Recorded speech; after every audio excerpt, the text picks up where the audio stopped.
ശരിക്കും നോക്കിക്കോളൂ. അപ്പൊ പറഞ്ഞൊക്കെ ഓർമ്മയുണ്ടല്ലോ, പാർട്ടിക്കാര് മിണ്ടരുത്, വക്കീലാണ്, കോടതി പോകും നോക്കിയാ പറഞ്ഞിട്ടുള്ളത്. അങ്ങനെ നുണ പറയേണ്ട കാര്യമൊന്നും എനിക്കില്ല.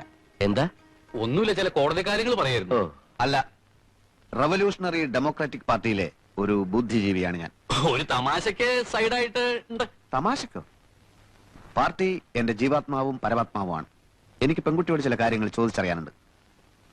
അധ്വാനിക്കുന്ന തൊഴിലാളി വർഗത്തിന്റെ മോചനത്തിന് വേണ്ടി തോളോട് തോൾ ചേർന്ന് പ്രവർത്തിക്കാൻ തയ്യാറുണ്ടോ? പറയൂ. വേണ്ട, ഞാൻ തയ്യാറെടുപ്പിച്ചോളാം. കുട്ടിയുടെ സാമൂഹ്യ ബോധം എനിക്കൊന്ന് പരിശോധിക്കണം. ബൂർഷാസി കം സെലിം എന്ന് പറയുന്ന പുസ്തകം വായിച്ചിട്ടുണ്ടോ? അല്ലെങ്കിൽ down trodden a question mark, അഡിൽ സക്സലിയുടെ പുസ്തകം? അതുമല്ലെങ്കിൽ ദാസ് ക്യാപിറ്റൽ?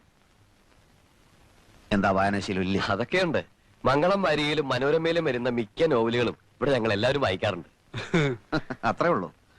ശരി, വായിച്ച നോവലുകളിൽ ഏറ്റവും ഇഷ്ടപ്പെട്ട നോവൽ ഏതാണ്? ഏതാ മോളെ? അത് ഏതായാലും പറഞ്ഞേക്ക്.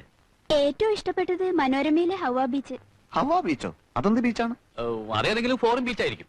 കോട്ടയം പുഷ്പനാഥനെയും മാത്യു മറ്റത്തിനെയും മോൾക്ക് വലിയ ഇഷ്ടാ. ഇഷ്ടം എന്ന് പറഞ്ഞാൽ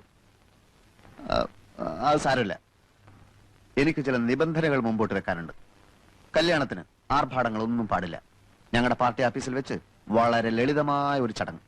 ഞാനൊരു രക്തഹാരം അങ്ങോട്ടണിയിക്കും, കുട്ടി ഒരു രക്തഹാരം ഇങ്ങോട്ടണിയിക്കും. അതിനുശേഷം അരമണിക്കൂർ നേരം ഞങ്ങളുടെ പാർട്ടി പ്രവർത്തകർ ഞങ്ങളുടെ പാർട്ടി സൂക്തങ്ങൾ ഉറക്കെ ചൊല്ലും. പിന്നെ ഒരു ഗ്ലാസ് നാരങ്ങ വെള്ളം. ചടങ്ങ് തീർന്നു. ഞാൻ അധികവും അണ്ടർഗ്രൗണ്ടിലായിരിക്കും, ഒളിവിൽ. ശ്രീമാൻ തോപ്പിൽ ഭാസിയുടെ ഒളിവിലെ ഓർമ്മകൾ വായിച്ചിട്ടില്ലേ? അതുപോലൊരു ജീവിതമായിരിക്കും മിക്കപ്പോഴും. NSP ഞങ്ങളെ വേട്ടയാടുകയാണല്ലോ. ചിലപ്പോൾ ലോക്കപ്പിലോ ജയിലിലോ ആയെന്ന് വരാം. ഒരു വിപ്ലവകാരിയുടെ ഭാര്യ എന്തും സഹിക്കാൻ പ്രാപ്തയായിരിക്കണം. ചിലപ്പോൾ കുട്ടി വെടിയുണ്ടകൾ നേരിടേണ്ടി വന്നേക്കാം. അപ്പോൾ വിരിമാർ കാണിച്ചു കൊടുക്കേണ്ടി വരും. മോൾ അകത്തേക്ക് വെക്കോ. അച്ഛൻ നേരം നീ വന്നേ. താനൊരു ഭ്രാന്തനെയാണോ എന്റെ മോക്ക് ഭർത്താവായി കൊണ്ടുവന്നിരിക്കുന്നത്? എന്നോട് ക്ഷമിക്കണം, ഇത്രയും ഞാൻ പ്രതീക്ഷിച്ചില്ല.